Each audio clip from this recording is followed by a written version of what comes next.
Hola ¿Cómo doctora, ¿cómo le está? ¿Qué va? tal? Buenas tardes. Bueno, muchísimas gracias doctora por participar. No, muchas gracias a ustedes por la invitación. Así que, No, ahora Jessy ya se va a estar sumando en cualquier momento.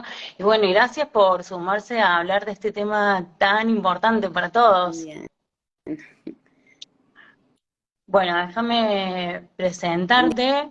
bien, Vamos a hacer, yo voy a hacer lo posible, pero vamos a hacer lo mejor posible, que es la doctora Noelia Flores. Y darte la palabra a vos. ¿Querés presentarte bien. vos? Bueno, yo soy Noelia Flores, soy neuróloga de adultos, soy de la provincia de Salta, trabajo acá en mi provincia, en el Hospital Materno Infantil, y la idea de hoy era dar una charla sobre epilepsia y reproducción, ¿sí? No sé si se escucha bien, Se escucha ¿sí? perfecto. Bárbaro. Por ahí van a escuchar acá algo de mi perro que lo tengo al Ah, lado, se ok. parece de invitado. Les voy a pedir perdón. Bueno. En primer lugar, sí quería aclarar que la idea de esto es una charla informativa, no consultas personales, ¿sí? Así que la idea es dar una introducción sobre un tema, una charla a la comunidad, y ante cualquier duda personal de cada paciente, sí le recomiendo consultar con su neurólogo o médico clínico de cabecera, ¿sí? Y bueno, más que nada quería introducir la charla principalmente porque creo que la idea principal de esto es sacar estigmas, ¿sí? Nosotros ya sabemos que la epilepsia es una enfermedad que desde muchos años atrás tiene muchos estigmas, ¿sí? Y la epilepsia, en cuanto a la reproducción, maternidad y embarazo, también tuvo muchos estigmas. Por ejemplo, leyendo sobre el tema, me interioricé sobre países como Estados Unidos, tenían leyes que promovían la esterilización forzada, por ejemplo, de personas con epilepsia. Había hasta prohibiciones de concebir matrimonio a personas con epilepsia, ¿sí? Y esto no hace 500 años, hasta el 1980, ¿sí? Entonces, la idea de esto es poder informar. Yo creo que todos con información siempre vamos a ser más libres, ¿sí? Entonces, la idea es poder informar, poder sacar estigmas, ¿sí? Y que podamos comprender que las mujeres con epilepsia pueden tener hijos, pueden quedar embarazadas, ¿sí? Como la población habitual, siempre y cuando tengamos algunos recaudos en común, en particular, ¿sí? Pero esa es la idea, ¿sí? Bueno, básicamente la idea era comenzar sobre qué relación tiene la epilepsia y las hormonas, ¿sí? Nosotros tenemos, no sé si alguna vez alguien escuchó hablar de la epilepsia catamenial, ¿sí? La palabra catamenial viene de una palabra griega que significa catamenios, que significa menstruar, ¿sí? La epilepsia catamenial se define en realidad como las personas epilépticas que tienen el doble de crisis durante la etapa perimenstrual o que las tienen exclusivamente en esa etapa, pero sabemos que la gran mayoría, hasta un tercio o más de las pacientes epilépticas, van a aumentar su frecuencia de crisis habitual durante esta etapa, ¿sí?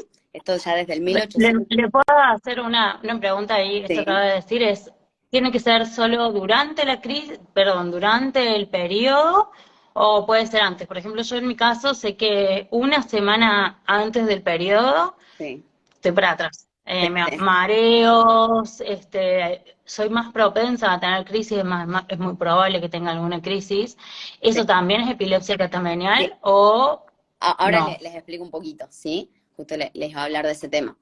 En realidad, si bien esto se describe ya desde hace muchos años, ¿sí? Esto se debe básicamente a la relación que tenemos de estrógeno y progesterona, ¿sí? Y cómo cambia esto durante las diferentes etapas del ciclo. Nosotros sabemos que la etapa donde vamos a tener principalmente riesgo de tener más crisis va a ser la perimenstrual. ¿Qué quiere decir? 48, 72 horas antes al día de la menstruación y 48, 72 horas después aproximadamente, más o menos 5 días, ¿sí? Aproximadamente ese va a ser el momento en el que más riesgo la mujer puede tener de presentar crisis convulsivas, ¿sí? Hay otras pacientes que pueden tener más crisis en la etapa ovulatoria, eso es menos frecuente, y hay otras que van a tener más que nada en la fase lútea, que es la fase desde la ovulación hasta la nueva menstruación, ¿sí? Que es mucho menos frecuente. Pero sabemos que en esa etapa perimenstrual va a ser la etapa donde con más frecuencia puede haber crisis, ¿sí? Justamente yo Bien.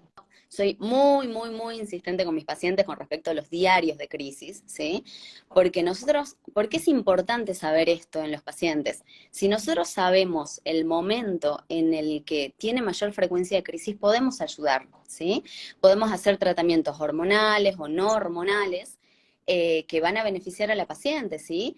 En cuanto a lo hormonal, eso siempre lo medíamos con su ginecólogo de cabecera, pero en cuanto a los no hormonales, podemos dar una medicación antiepiléptica extra en esos momentos, podemos aumentar la medicación, ¿sí? Eso se va viendo caso por caso y podemos mejorar esa frecuencia de crisis.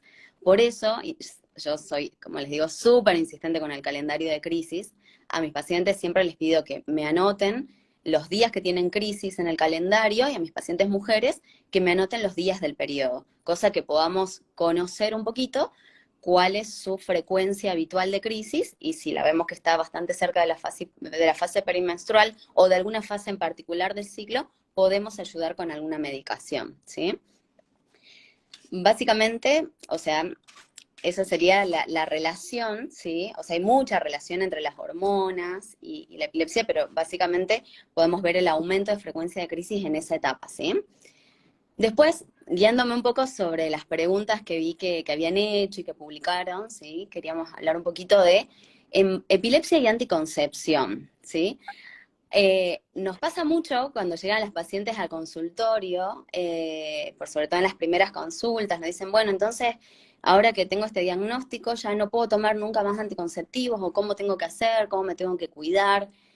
Siempre quiero hacer esta aclaración. Cuando hablamos, ahora vamos a hablar un poquito de anticonceptivos, pero quiero aclarar que el único método que nos previene las infecciones de transmisión sexual son los métodos de barrera. Preservativo siempre, ¿sí? Eso aclaro en primer lugar, porque si bien la idea de los medicamentos anticonceptivos es para evitar el embarazo, ¿sí? Tenemos que saber que método de barrera siempre, ¿sí? Es la única forma en la que podemos evitar las infecciones. Básicamente, nosotros tenemos que saber que una mujer con epilepsia puede cuidarse mediante diferentes métodos. Es cierto que no siempre va a ser el método de primera opción los anticonceptivos orales. ¿Por qué motivo? Eh, Principalmente porque en las mujeres con epilepsia podemos ver un aumento de tasa de fallo, ¿sí? ¿Qué quiere decir? Nosotros sabemos que una mujer que tome habitualmente y que tome de forma regular su medicación anticonceptiva, ¿sí? Por ejemplo, un anticonceptivo oral, va a tener una tasa de fallo muy baja, pero ¿qué es lo que sucede en la epilepsia? Los medicamentos antiepilépticos, o sea, muchos de ellos son inductores enzimáticos, ¿sí? Eso quiere decir que pueden inducir una proteína, se llama citocromo, en el hígado, y eso puede hacer que se eliminen más rápido estos medicamentos los anticonceptivos, ¿sí? También puede haber una relación contraria, o sea, al revés, estos anticonceptivos pueden hacer que los medicamentos antiepilépticos bajen la efectividad, ¿sí? Es cierto que no todos son inductores enzimáticos, algunos van a tener más relación y más interacción con los medicamentos anticonceptivos, otros no, pero bueno, eso ya va a ser particular de cada paciente, eso sí, les recomiendo que cada una consulte con Claro. su neurólogo, ¿sí? Pero muchas veces, por ese motivo, no elegimos los anticonceptivos orales, ¿sí? O los de depósito. Si ustedes me dirían cuál sería el ideal, en realidad el que dice todas las guías de epilepsia es el dispositivo intrauterino. Obviamente esto no es algo que indiquemos siempre, esto siempre se habla con el paciente, con su ginecólogo. ¿Y por qué sería el método ideal, entre comillas? Porque no nos interferiría en el mecanismo de la medicación anticonvulsivante, ¿sí? Doctora, perdón, Básicamente por eso. Sí, el sí. dispositivo intrauterino sería el DIU, el más El conocido DIU, como el DIU. exacto, Ok, exacto. Tanto el de cobre perfecto. como que tiene drogas como el levonorgestrel, ¿sí? Bien, Entonces, bueno, en cuanto a anticonceptivos, sí, quería aclarar eso, la mujer con epilepsia, que quede como concepto, sí se puede cuidar, porque vi que una de las preguntas era, si yo tengo epilepsia y no quiero quedar embarazada, ¿qué hago? como les digo, esto siempre se debe consultar en el consultorio, siempre consensuamos y muchas veces hablamos con los ginecólogos de cada paciente, porque es cierto que todas las mujeres con epilepsia, más allá de su enfermedad de base, pueden tener ovario poliquístico, pueden tener un montón de otras patologías ginecológicas que las puede obligar o no a tener uno u otro medicamento anticonceptivo, ¿sí? Entonces eso ya vamos a hacer la consulta más personalizada, pero sí, las mujeres con epilepsia se pueden cuidar, ¿sí? Sin ningún problema, ¿sí? Está Ot- buenísimo eso, Bien, tenerlo ahí en cuenta y sacar ese mito. exacto. Sí, sí. Otro tema que por lo que vi, por sobre todo en las preguntas, era, quería hablar sobre la epilepsia y la etapa prenatal. ¿A qué me refiero con esto, sí? Nosotros tenemos que entender el concepto de planificar un embarazo, que en nuestra población, y no solo en nuestro país, en muchos estudios de países nórdicos inclusive, vemos que la planificación del embarazo en el mundo no es muy elevada, ¿sí? Muchas pacientes a veces caen al consultorio y te dicen, no, yo sí planifiqué mi embarazo porque yo dejé el anticonceptivo cuando yo quería y tuve mi hijo. Tenemos que entender que planificar no es eso solamente, ¿sí? Planificar es hacer todas las consultas pertinentes previas, hacer los chequeos previos, ¿sí? Tomar ácido fólico previamente. Eso es planificar un embarazo. En realidad, todas las mujeres tenemos que planificar embarazo para evitar malformaciones, o sea, para disminuir el riesgo de malformaciones de nuestros bebés, ¿sí? No pura y exclusivamente las mujeres con epilepsia. Pero en este caso en particular, por la interacción de los medicamentos, por el riesgo de crisis en el embarazo, lo ideal es poder planificar, ¿sí? Nosotros sabemos Ah, que en nuestro país lamentablemente se planifica muy, muy poco, quizás principalmente por falta de información, ¿sí? Por eso quería dejar bien claro que se puede usar medicación anticonceptiva, ¿sí? Y vi que otras de las preguntas era, ¿cuánto tiempo debería planificar? ¿Cuánto tiempo antes? En realidad, idealmente, en el mejor de los casos sería un año. ¿Por qué? ¿Qué hacemos nosotros los neurólogos cuando planificamos un embarazo con nuestras pacientes? En primer lugar, tenemos que ver qué medicación está tomando, cuál es la efectividad, si necesitamos cambiar o no. Nosotros tenemos que saber, ahora ya vamos a hablar un poquito más adelante de eso, que hay medicamentos más riesgosos y otros menos riesgosos, ¿sí? Riesgosos me refiero a riesgo de malformaciones en los bebés, ¿sí?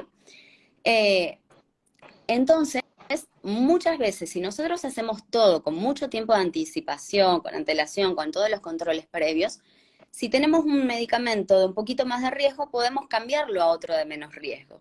Pero esto no es muy, no preferimos hacerlo muchas veces cuando la mujer ya está embarazada, ¿sí? Lo ideal es hacerlo previamente para ver cómo tolera la medicación, si actúa bien, si funciona para su tipo de crisis, ¿sí? Entonces, si nosotros planificamos al menos un año antes, sabemos que vamos a mejorar la tasa de malformaciones y la tasa de crisis durante el embarazo. Aparte, nosotros tenemos que saber que hay otro punto muy especial que tenemos que tener en cuenta, que es la toma de ácido fólico, ¿sí? Hoy las guías ya sugieren que toda mujer en edad fértil con epilepsia debería estar haciendo tratamiento simultáneo con ácido fólico, por más que no esté ya mismo planificando un embarazo. ¿Por qué motivo? Todas habrán escuchado hablar de que la mujer queda embarazada y lo primero que hace el obstetra es, bueno, comenzó a tomar ácido fólico. En realidad el fólico se tiene que tomar antes, ¿sí? Porque el fólico sirve principalmente para evitar todas las malformaciones del tubo neural, que vendría a ser la formación inicial de lo que va a ser después el sistema nervioso, ¿sí?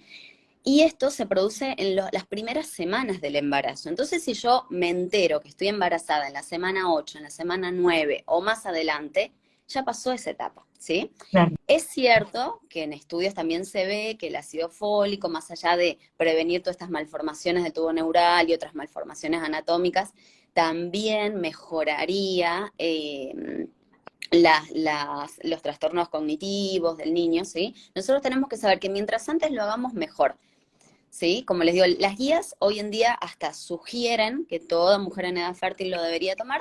Nosotros al menos tratamos de que 6 meses antes, ¿sí? Las dosis van de 0,4 a 5 miligramos. Eso también es muy, muy personal.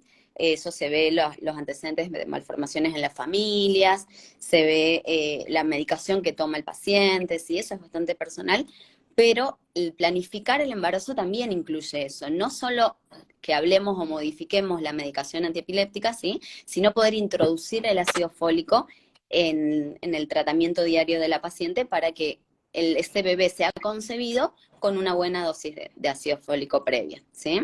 Y doctora, una consulta. Sí, Usted dice mujeres en edad fértil. ¿Qué se considera mujeres en edad fértil en medicina, al menos? sí, posterior a la menarca, a la primera menstruación, Claro. sabemos que una mujer ya puede quedar embarazada después de Ok. una relación sexual, ¿sí? Y acá una pregunta es, ¿las mujeres en edad fértil tienen que tomar ácido fólico o las mujeres en general? No, como yo les decía, en realidad las guías sugieren eso más que nada porque la población en general planifica muy poco los embarazos, ¿sí? Obviamente, si una mujer quiere quedar embarazada y estamos planificando un embarazo, le vamos a dar ácido fólico, ¿sí?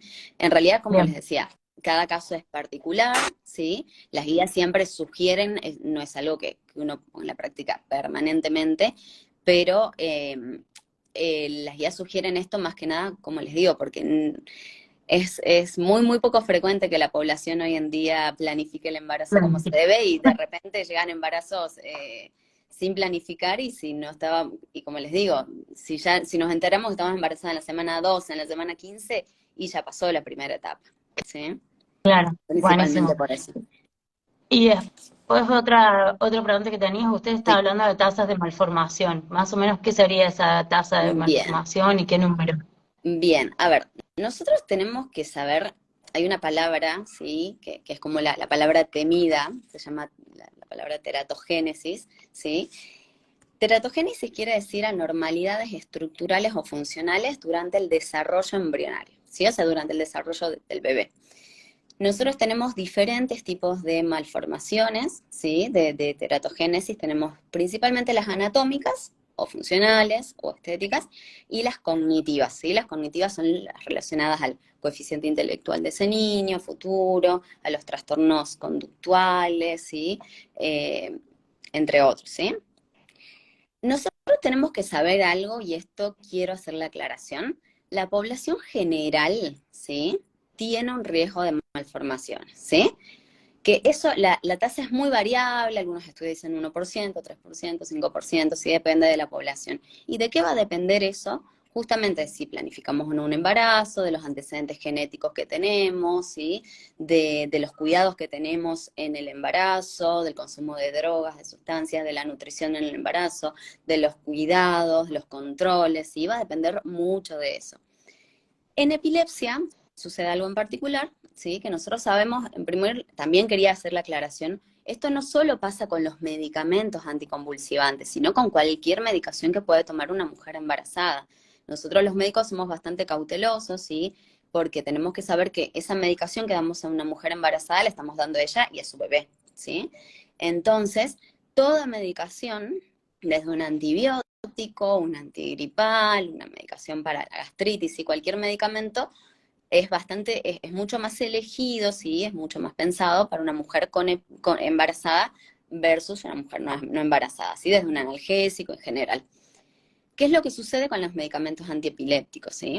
Anticonvulsivantes, perdón. Nosotros sabemos que hay medicamentos, por decir de alguna manera, más seguros, otros menos seguros, ¿sí? Porque hay medicamentos que nos pueden aumentar este riesgo de teratogénesis, tanto anatómicas como cognitivas. No es la idea hablar de cada uno de ellos ahora, eso ya cada uno lo va a hacer en su consulta particular. Básicamente porque es cierto que muchas veces, ¿sí? Idealmente nosotros tratamos de elegir en las mujeres en edad fértil, para tratamiento inicial, los medicamentos más seguros. Más seguros me refiero a en cuanto a riesgo de teratogénesis. Pero muchas veces tenemos que poner en la balanza riesgo-beneficio, ¿sí? Porque a veces no es tan simple elegir la medicación, porque nosotros tenemos que entender que lo principal acá es que la paciente no convulsione durante el embarazo, ¿sí? En la balanza nosotros tenemos que entender eso, porque, a ver, nos pasa mucho en el consultorio que los pacientes nos dicen, bueno, pero si este medicamento me puede producir esto y esto y esto, ¿por qué lo tengo que tomar? Y en realidad lo tienen que tomar porque nosotros sabemos que si la paciente embarazada convulsione y por sobre todo si tiene crisis generalizadas, va a tener muchos otros riesgos como hipoxia fetal, disminución de flujo placentario, disminución de la frecuencia cardíaca del bebé, los mismos traumatismos que pueden tener por los golpes y caídas, ¿sí? Entonces, en la balanza, siempre tenemos que, o sea, es importante que sepamos que los beneficios del uso de los medicamentos anticonvulsivantes compensan o superan los posibles riesgos de los efectos teratogénicos de los medicamentos, ¿sí? Entonces, justamente por eso, si planificamos, podemos tratar de dar la mejor medicación a la menor dosis posible, ¿sí? Está buenísimo eso que dice doctora, porque muchas veces pasa que por miedo a los medicamentos, y bueno, también porque bueno, no se pudo Sí, planificar lo que sea, no vamos a juzgar a nadie acá, decís, bueno, estoy embarazada, dejo la medicación. sí, bueno, Entonces es como, justo, está buenísimo esto que está diciendo, como para decir, no, no dejes bajo ningún no, punto de vista la medicación. jamás. Eso justamente, eso quería aclarar. Es mucho, pero mucho más frecuente de lo que se imaginan, que muchas veces terminamos viendo pacientes embarazadas epilépticas en la guardia porque caen por una crisis o por un estatus convulsivo, justamente por eso, porque por miedo dejaron la medicación. Yo lo que les recomiendo, si el embarazo no fue planificado, ¿sí? Inmediatamente, apenas se enteren del embarazo, concurrir de forma urgente al neurólogo, ¿sí? Para que ahí podamos evaluar qué hacemos con la medicación. Como les decía recién, cada caso va a ser particular, hay pacientes a los que tenemos que subir dosis, bajar dosis, cambiar la medicación, eso ya nosotros lo vamos a ver según cada paciente, ¿sí? Pero a nosotros el dato de cómo estuvo la paciente los 6 meses previo al inicio del embarazo nos va a hablar mucho sobre cómo va a estar durante el embarazo. Sí, es como un marcador bastante fidedigno de cómo va a continuar, ¿sí? Y Bien. en cuanto a la, al seguimiento que hacemos básicamente en una embarazada, a ver, cuando nosotros, les explicaba recién, planificamos, tratamos de elegir la medicación más segura a la dosis más baja, ¿sí? Antes había mucho concepto sobre muchas guías que sugerían pura y exclusivamente la monoterapia, es decir, una sola medicación. Hoy en día se sabe que sí, la monoterapia es beneficiosa, pero si esa paciente con una sola medicación no mejora su frecuencia de crisis o tiene una frecuencia muy alta, podemos dar más de un medicamento a dosis más baja y eso quizás compensaría y nos disminuiría inclusive el efecto teratogénico, ¿sí? Porque quizás usar medicamentos menos seguros, por decir de alguna manera, a dosis más baja, pero hacer que esta paciente no convulsione tiene mayor beneficio, ¿sí? Buenísimo. Entonces, es importante esto y saber que eso, bueno, en cuanto a todo lo preconcepcional, ¿sí? ¿Qué hacemos nosotros cuando ya sabemos que la paciente está embarazada? Habitualmente hacemos controles muy seguidos, ¿sí? Todo va a depender de cuál sea la frecuencia de crisis. Si una paciente viene muy bien, quizás la vemos una vez al mes, una vez cada 3 semanas. Si la paciente tiene una frecuencia alta de crisis, seguro lo vamos a ver mucho más seguido, ¿sí?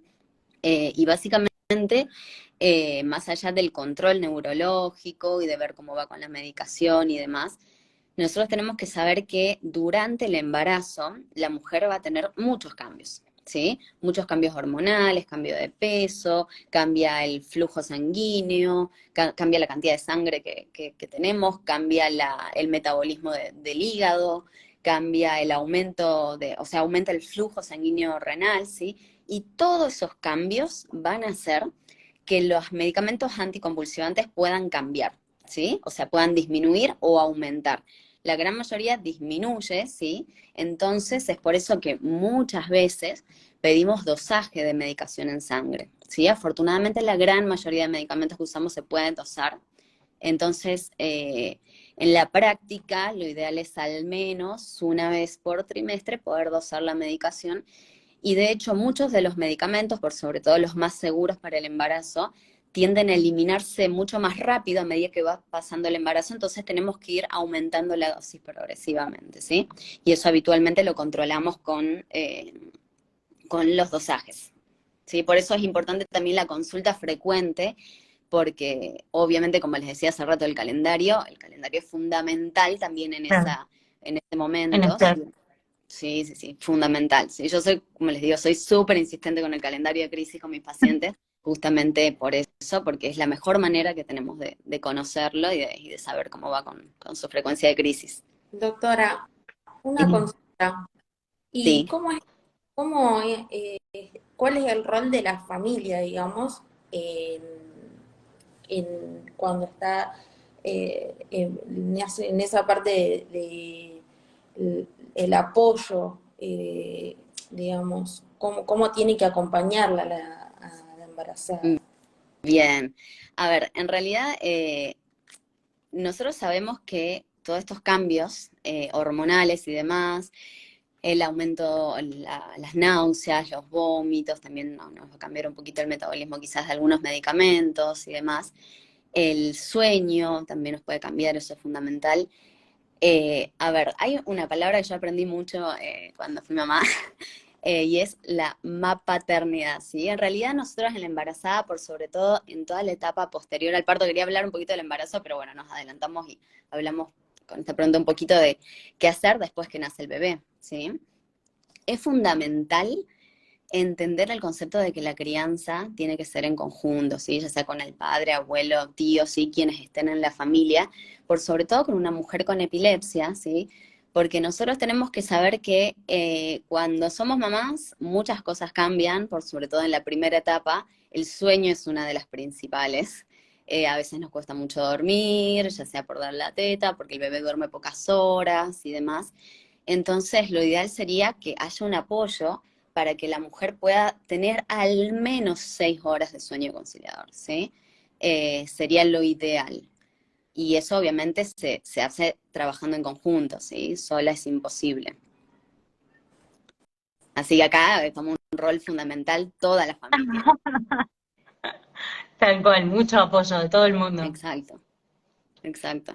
Y bueno, hablando de la etapa postparto, bueno, sobre el parto quería hablar un par de palabras.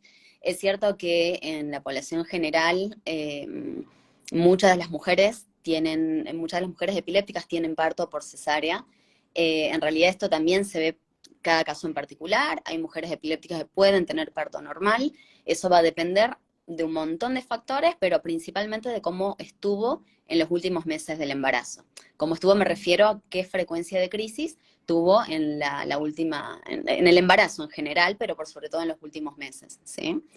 Eso también va a ser muy, muy particular de cada paciente porque eso también se va a evaluar junto a los tetras, si tiene algunas otras patologías que nos obliguen a tener un tipo u otro de finalización del embarazo. Y bueno, en cuanto a la etapa postparto, Antes sería de que pase eso, sí, doctora, porque hay un montón de veces que dicen epilepsia, vas derecho, o sea, no te dan la posibilidad de tener un parto natural. no, no, a ver, como les digo, si nosotros planificamos el embarazo, eso haría que probablemente tenga una menor frecuencia de crisis y demás. Como les digo, esto es muy, muy particular de cada paciente, ¿sí? Yo no quiero dejar la idea acá que toda paciente epiléptica puede tener parto normal, porque no es así. Eso depende mucho, principalmente de la frecuencia de crisis del paciente y del tipo de crisis que tiene, ¿sí? Bien, Se puede tener parto normal siempre y cuando ciertas, ciertos requisitos se cumplan, ¿sí? Pero nosotros tenemos que saber que más allá de la epilepsia, una mujer puede tener un montón de otras patologías durante el embarazo o el parto que nos lleven a finalizar el embarazo por una cesárea, ¿bien? Eso es bien, sumamente particular de cada caso. perfecto, gracias. Bien. Y bueno, más que nada hablando sobre la etapa posparto, sobre el puerperio, hay un tema que yo trato de hablar mucho, mucho con mis pacientes sobre la lactancia, ¿sí? La OMS decretó que la lactancia, o sea, los beneficios de la lactancia, tanto para el bebé como para la mamá, van a superar siempre los riesgos del pasaje de medicamentos, ¿sí? Nosotros tenemos que saber que siempre se sugiere la lactancia, ¿sí? Salvo contadas excepciones donde no se pueda hacer, ¿sí? Tenemos que saber que los medicamentos anticonvulsivantes pueden pasar la leche materna, pero en un porcentaje muchísimo, pero muchísimo menor con respecto al porcentaje que puede pasar cuando el bebé está dentro de la placenta de la mamá, ¿sí? Entonces se sugiere iniciar lactancia materna, ¿sí? Obviamente, como les digo, o sea, yo hablo de una generalidad, cada caso va a ser particular, pero sí la sugerimos, ¿sí? No hay medicamentos anticonvulsivantes que nos contraindiquen al 100%. Sí hay algunos puntos a tener en cuenta, principalmente el apoyo de la familia. Todas las mujeres que hemos lactado alguna vez necesitamos apoyo de por sí ya de toda la familia para poder hacerlo, ¿sí? Y lo que sí recomendamos es, por ejemplo, que tome la medicación, supongamos, a ver, si tomamos un medicamento que tomamos cada 12 horas, tomar la medicación inmediatamente posterior a la toma de la teta, ¿sí? O sea, sí, yo termino de darle de tomar al bebé, en ese momento tomar la medicación, ¿sí? Cosa que cuando el bebé vuelva a tomar ya la concentración de la medicación sea un poquito inferior. Y sí damos mucha consejería sobre cómo, con qué posturas y qué hacer cuando la mamá está sola en casa, ¿sí? A la hora de lactar sabemos que tenemos un montón de posturas para poder dar la teta. A las mujeres con epilepsia siempre les recomendamos, por sobre todo si está sola en casa, hacerlo acostada, ¿sí? En un espacio seguro, bien. Y esto no solo con respecto a la lactancia, sino en general, ¿sí? En el día a día del contacto del vínculo de la mamá con ese bebé, ¿sí? Tenemos que saber, por ejemplo, que los cambiadores idealmente no deberían estar en altura, ¿sí?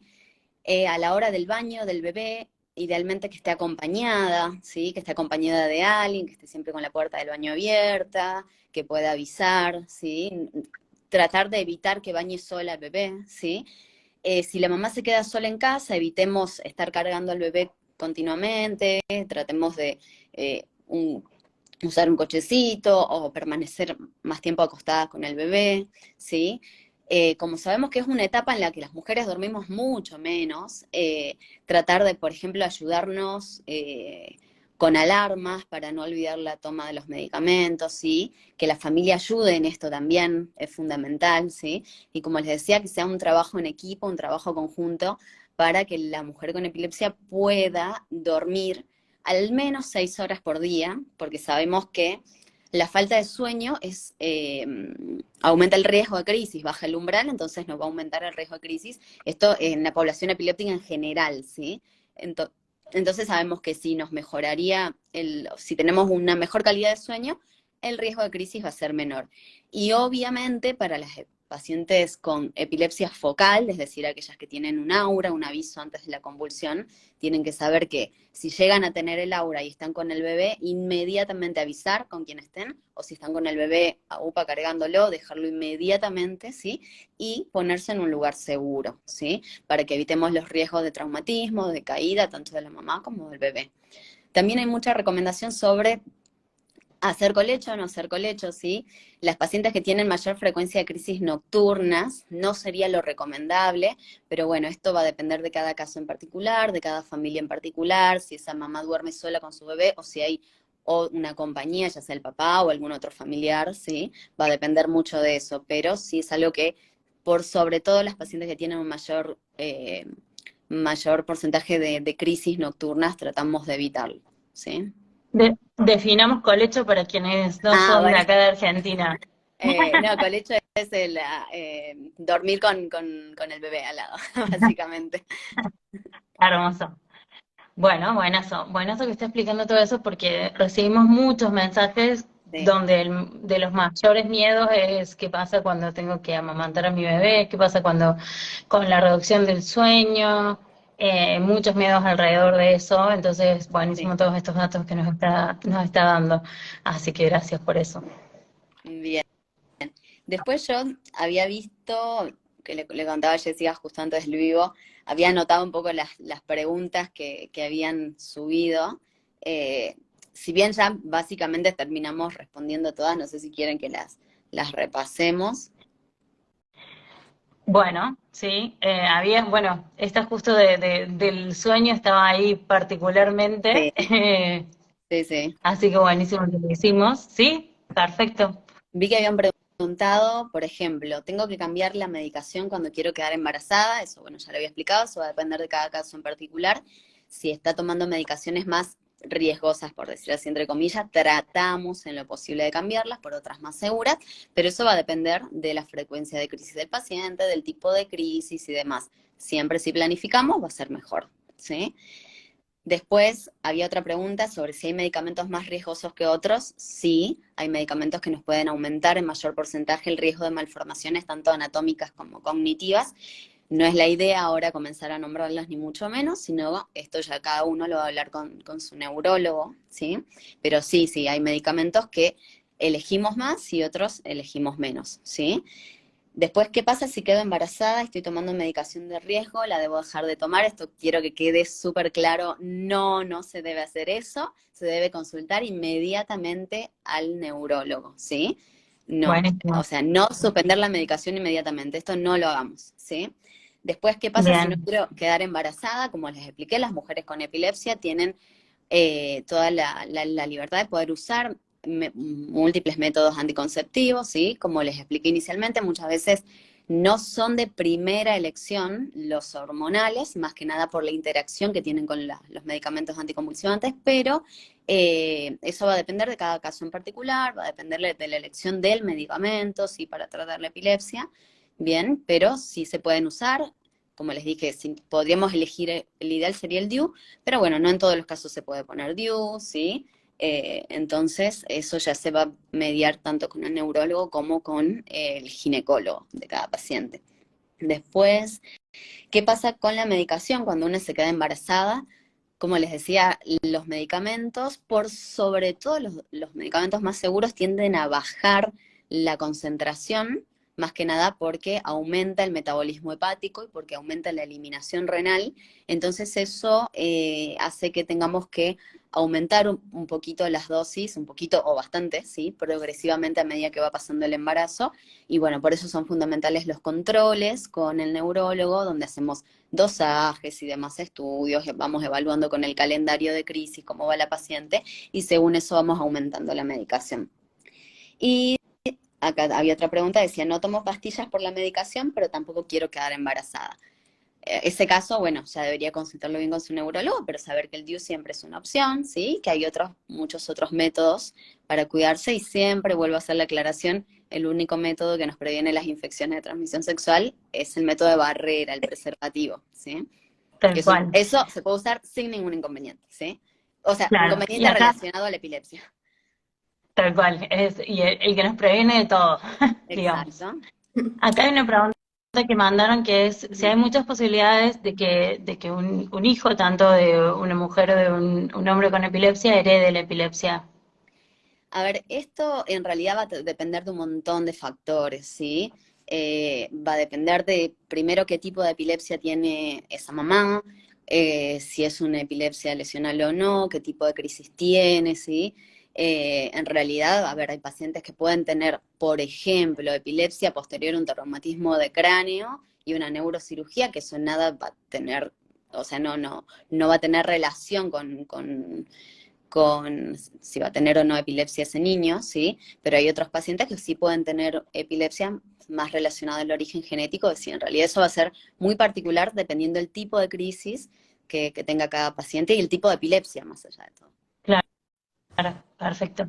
Pero estadísticamente para esto, para reducir un poco los miedos, estaría bueno decir cuáles son las estadísticas de que se herede la A, epilepsia. a ver, sinceramente el porcentaje exacto no lo tengo, ¿sí? Pero sí les puedo decir que va a depender mucho del tipo de epilepsia que tiene el paciente, porque hay epilepsias que están relacionadas genéticamente y otras que no. A ver, por ejemplo, Claro, como les decía recién, el caso del traumatismo, hay personas que pueden tener epilepsia posterior a una cirugía de un tumor cerebral, por ejemplo, ¿sí? O hay claro. personas que pueden tener algunas epilepsias generalizadas que sí tienen más relación genética, ¿sí? Muy probablemente haya un porcentaje, les pido disculpas, no lo tengo en No, este no, no, momento, por pero favor, no, por favor. sí, No, no, pero bueno, sí. pero decir también que el porcentaje es bajo, que no es como el No, 50% de chance, es mucho menos de no, eso, es menos del diez por ciento, sin para dudas, que se queden sin dudas. tranquilos. Exacto. Bien, acá hay otras preguntas. Si la malformación se genera desde la concepción o en el desarrollo del embarazo. Depende de qué tipo de malformación. Habitualmente las anatómicas son más que nada la primera etapa del embarazo y las cognitivo-conductuales en la primera y en la medida que avanza el embarazo. Y ahora que hizo referencia a eso, ¿qué son las malformaciones cognitivas o conductuales? Sí, Que también era otra pregunta. sí, las malformaciones cognitivas, sí, son aquellas que están relacionadas con el coeficiente intelectual que va a tener ese niño a futuro, con el aumento de riesgo de patologías como autismo, sí, TDAH y demás. Porque Bien, se sabe que perfecto. algunos medicamentos nos podrían aumentar un poco el riesgo de esto, ¿sí? Pero recordar siempre que esto también, o sea, el factor principal, más allá de la medicación, de la patología de base, va a ser los antecedentes que tenga ese paciente, ¿sí? Muy probablemente si tenemos algún familiar con algún retraso neuromadurativo, ¿sí? El riesgo va a ser mayor más allá de la medicación que estemos tomando. Sí, o sea, eso es Bien, que también quede en claro que la población en general ya tiene un porcentaje de riesgo de tener malformaciones tanto anatómicas como cognitivas, ¿sí? bien, bien. Buenísimo. Bueno, doctora, creo que nos sacamos todas las dudas. Bien. No sé, Jessy, si vos te quedaste con alguna duda. Creo que respondí también todas las preguntas que había dando vueltas por acá. Sí, sí, sí. No, no, todo bien.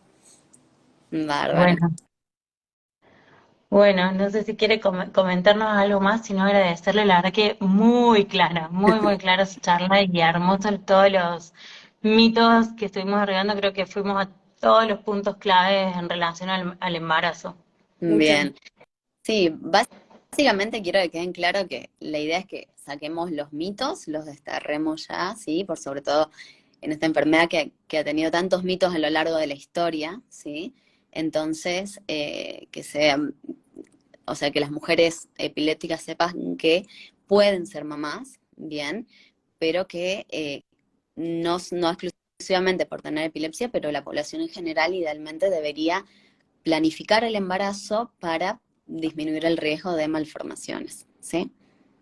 Y Hermoso, el riesgo de hermoso eso. malformaciones y de cualquier tipo de complicación durante el embarazo y el parto. Bueno. Muy bien. Creo que lo vamos a poner a eso. Le voy a hacer una pregunta más, perdón, pero porque esto lo preguntan todo el tiempo. ¿Qué Sí, pasa con el ácido valproico para ver si podemos, porque ese es otro gran miedo de dejo esta sí. medicación? La estoy tomando, la dejo. Bien, Yo sé que usted habló de este tema, pero para decirlo por ahí específicamente a ver, en la droga. y en realidad no era la idea hablar de un medicamento en particular porque yo no, lo que no quiero es generar miedo a ninguna paciente, ¿sí? Nosotros sabemos que el ácido valproico es uno de los medicamentos que a veces no puedes producir un poquito más de riesgo, ¿sí? Pero tenemos que entender que cada caso es particular, ¿sí? Y que acá el objetivo principal es que la paciente tenga el menor riesgo de crisis convulsivas durante el embarazo, ¿bien? Es cierto que nosotros si podemos modificar algunos medicamentos antes que la mujer quede embarazada, lo vamos a hacer, bien, pero tenemos que entender que ese es el objetivo principal. No piensen que porque tomamos valproico sí o sí vamos a tener un bebé con No, malformaciones, ni mucho menos. no, Justamente por eso mi idea no era nombrar no, medicamentos. Sí, les sí, sí. recomendamos, no, porque el tema es que nosotros escuchamos mucha gente que deja de tomar Sí, ese medicamento, pero les recomiendo, nosotros tenemos una charla con Orne, que fue mamá de dos hijos muy hermosos, sí. justamente con ácido valproico, y ella siempre, cada vez que hacemos una charla de esta, nos pone su testimonio justamente para decir, dejen de tenerle miedo a este medicamento, Totalmente. que lo más importante es que no tengas crisis. Exacto, totalmente. Ese concepto quiero que quede súper claro, ¿sí? Que es fundamental que no dejemos la medicación, que hagamos los controles, ¿sí? Que hagamos el seguimiento como debe ser, que planifiquemos embarazos, ¿sí? Eso es mucho más importante de tomar, o sea, del tomar un ácido valproico, ¿sí? Yo sé que muchas mujeres tienen mucho más miedo al ácido valproico, es cierto que nosotros tratamos de evitarlo siempre y cuando se pueda, ¿sí? Pero la clave es esta, ¿sí? Tratar de disminuir el riesgo de crisis. ¿Bien? Perfecto. Sí. Bueno, doctora, muchísimas gracias. Gracias por Bien. esto, gracias por hablar del tema de planificación, que es un concepto que no tenemos en claro ninguna mujer con o sin epilepsia. Exacto. Ninguna mujer, así que hermoso, hermoso tema y hermoso cómo lo habló. Y bueno, le Sí, agradecemos nuevamente por haber estado, por haber sido parte de este espacio, de charlas en el espacio. Y bueno, nos estaremos viendo próximamente seguramente en Epifest, sí, sí, en sí, Epifest. exacto. Sí, Bien. nos Bueno, estamos viendo muchas en gracias a Epifest. ustedes por Sí, invitarme. no, gracias a ustedes y bueno.